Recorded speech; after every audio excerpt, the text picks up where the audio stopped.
Fight. Ha! We're gonna let you know what's live and direct. What happens when one of your fighters jumps into a frozen lake? What do you tell them? One of my favorite videos of all time. Feet first or head first? Head first, for sure. Man, I mean, like, That shit made me cry laughing, dude. I mean, who didn't make cry? That was the legend was born that day. The legend was born that day. Like, one, I love Merav to death. He's one of my favorite people in the world. And sometimes though, I'm just like, bro, what were you thinking? What are you doing? I'm afraid to leave the gym sometimes because almost every time I'm gone for more than an hour, it's like something gets posted. And I'm like, oh, there's Merav with a big gash in his forehead. And he's posting it, telling people, hey, awesome. If you want to hit me, hit me here. It's like, don't say that. You know what's funny though is all the times he's been cut before, and he gets cut before every fight. It's just the way he goes. He's never had one reopen the fight. But so my Syndicate MMA guys. I know, but my thought is, it's like you can see there's ice. There's like snow on top of the water. You can see the water's white. Water's not white, man. Like you can see that. And it's also a pretty shallow shore. Like you're jumping offshore at first. Like there's giant rocks right there. I would. There's two reasons why I love this video.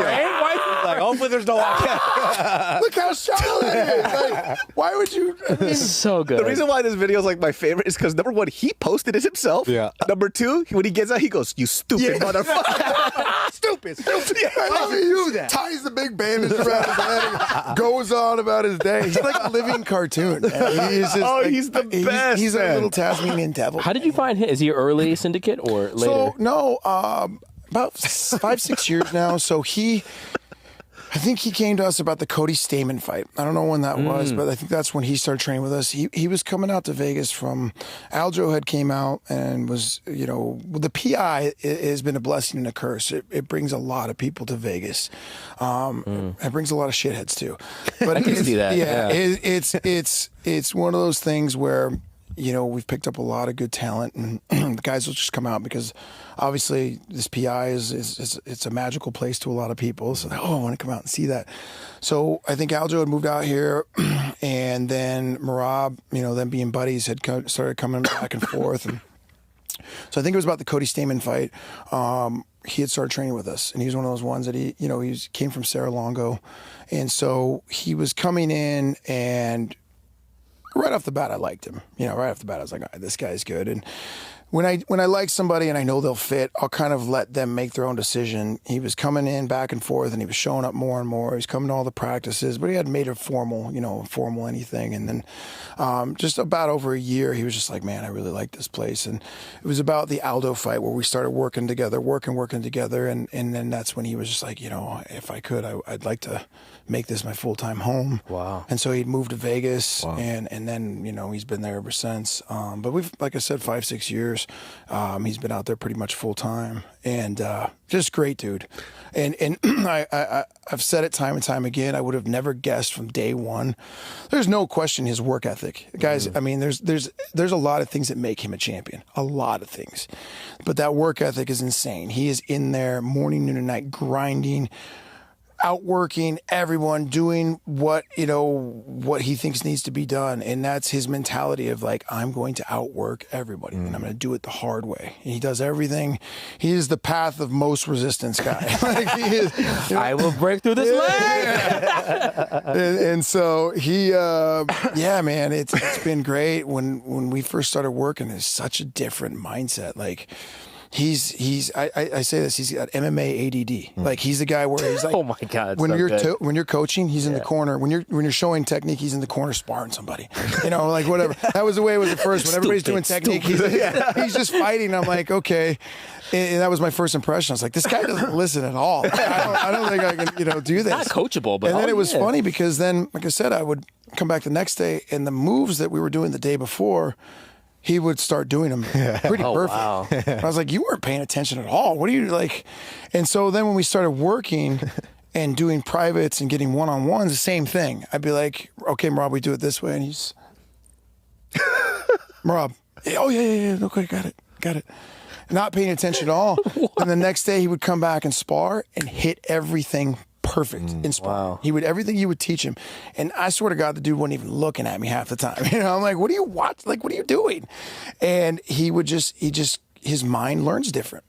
So once I figured out how he learns and how to kind of teach him, that's when we hit the ground running, man. That's when everything changed. Wow. And it's just, he is a special, special character. But you're like a teacher in Compton. You know what I mean? Got like a troubled youth. He learns different. They all learn that way. John would do like breakdance. Dance, guys.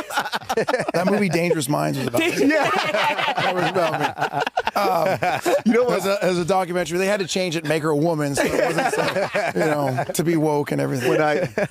When I saw, UFC does such a great job of like kind of leading up to these fights when they do all like the documentary stuff. And I remember just like hyped to see what was going to happen with the Umar fight, to see the behind the scenes of how Merav trains.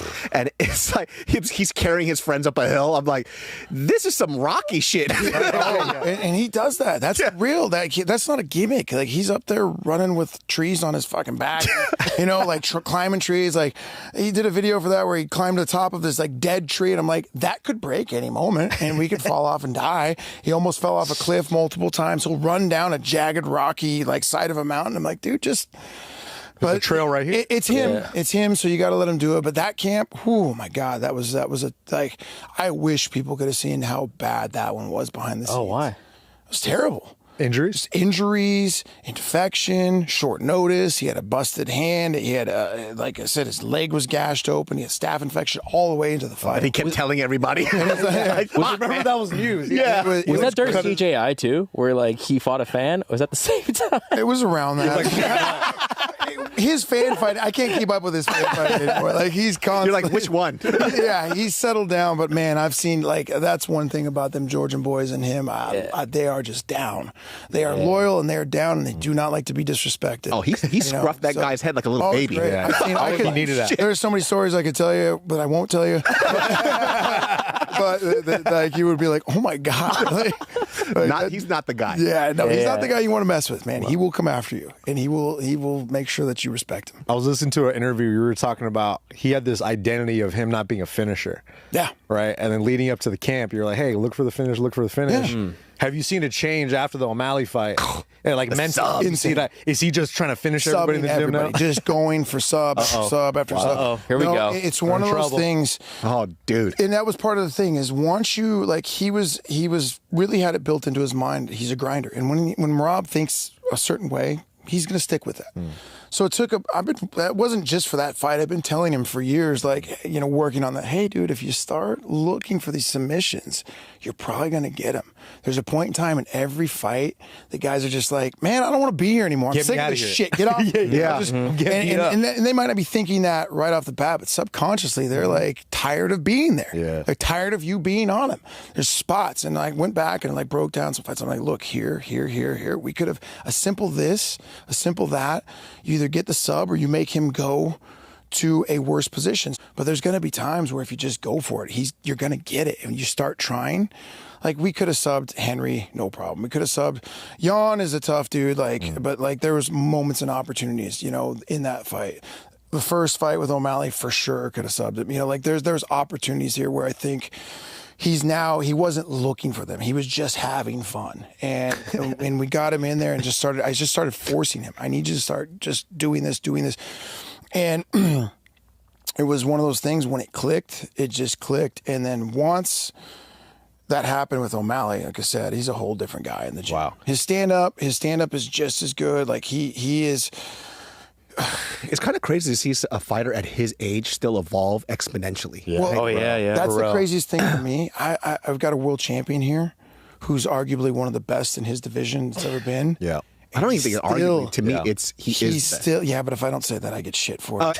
But it was, it's just crazy. That guy is just something. He is a special dude. It's kind of cool to see that, one of the biggest critiques that people have is that, was the finishing thing. And then when he finished O'Malley, I was like, can't really say much, at this Can't point. say a thing. And by the way, O'Malley looked better in that fight than he did in the first one. And he finished him. I was like, this is crazy. And the goal for all of my guys, and especially for Merav, is that fights at that level, such a high level, it's hard to get finishes. It is hard. Yeah. But if we're not finishing, it shouldn't be for lack of trying. Like, we should be in those spots. When you're that dominant like Merab is, we should be looking for that. We should be attempting that. We should be making sure that we are, like, getting close at some point in time. You know, and it's funny. Like, he's on the mat now all the time, just choke after choke, and going for stuff, and same thing, stand up. If you want to spar him standing up, he'll spar you. He'll stand up with the entire round. He don't care. Like, his stand up is good. But going back to it, he is so, like, to have somebody at that level who still can get so much better, and he's still learning. And now what's crazy is he's taking each camp. He's getting better. He's taking what he learned in that camp to the next camp, and it's just it's exponentially getting better and better and better every camp. His story is pretty cool too, because when his first stint in the UFC, he had a couple of losses, right? Were you there for him in like that shift that caused him to be a winner at that point? I got him after that. Okay. I hadn't been there yet. He was still out in New York when he got those, and I think it was like a couple fights after. I think I got him when he was, I think, on a three fight win streak or something like that. Yeah. He had made that shift and was just out grinding people. Yeah. And then we picked him up and then started kind of evolving. How does this is out of my curiosity for coaching, right? Because there's Ray Longo and there's also you. How does that work when you coach a fighter? Like, how do you guys not step on each other's toes? What's the game planning like? How do you train a fighter when there's like two voices involved? Listen, Ray's, it can be complicated sometimes, but as long as everybody knows the situation, Ray's a legend in the sport. Ray has earned the right to do and say and be whatever. He's Ray Longo. Guys like me wouldn't be here if it wasn't for guys like that. And I always appreciate the fact, the loyalty that Merab has to that team. Like, that's where he first came out of, the first gym he came out of. And obviously Matt Serra, Ray Longo, legends. Like, who am I going to be like, oh, you can't be in the corner, like, dude, like I said, I probably wouldn't be here if it wasn't for guys like that. So I think we've just got a good working relationship where the respect level that Merab wants him there in his corner, and obviously the guy's, he's a wealth of knowledge. He's, like I said, he's an OG, so it's never going to hurt my feelings or my ego to have somebody like that next to me, and we just work it out. Obviously he does his camp in Vegas, so Ray comes out, we'll talk about it. And Ray's there to say what he needs to say when he needs to say it. He's the inspirational voice, so it's just, but I've been in corners where it's not so fun. I've been in corners where it's like, shut the fuck up, where it does get complicated, but as long as everybody's there, and everybody should be there for the purpose of the fighter. It isn't about listening to what I say. It's about listening to what he says or hear my voice or these cool little quippy things, in between the cage. I'm saying shit so that the camera picks it up. We're there. We're there. There's a lot of guys like that. We're there. They're just waiting for the camera. We'll pick now. Okay, here we go. Guys love to hear themselves talk sometimes, but we're there for him. So whatever he needs is what we're looking to do. So with Ray, it's awesome. Like I said, it's great to be in the corner. And said the level of respect and the loyalty that he has to him. Why would I not want to? Want him to do that? Because I want that. I want the same loyalty thing. Seems to be a huge factor for Merab, which I think is why people love him so much. Yeah. Especially like the friendship that you see with him and Aljo. Yeah. Right? They just never wanted to step on each other's toes. But you don't really see that. Like, if there's something that a fighter wants, they'll take it. But for him, they're always giving each other like mutual respect. They're neighbors. Merab is one of the most respectful, prideful, like loyal people you'll ever meet in your life.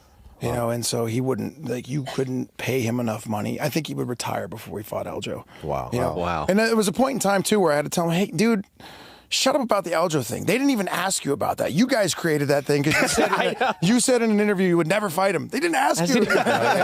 And now, guess what? Storyline. There's a storyline. Now they want you to fight him. I'm like, just say less sometimes. Say less.